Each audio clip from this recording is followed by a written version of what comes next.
Video কর নে একদম এই দিক দিয়ে ঘোরা পুরো ঘোরা রাস্তা পর্যন্ত গেল।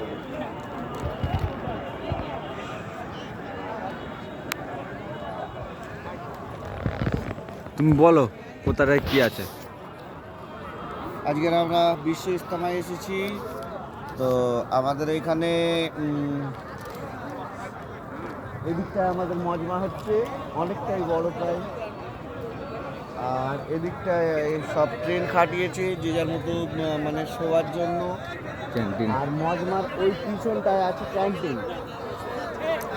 তারপরে ওই ক্যান্টিনের পিছনেতে পায়খানা বাথরুম সব করার জন্য, ওখানে অজু করার জন্য সব আছে।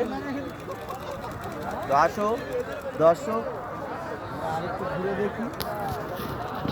আমরা অনেকটাই ঘুরলাম, ওইদিকের জলাটায় দোকান বসেছে, চায়ের দোকানও ভালো বসেছে।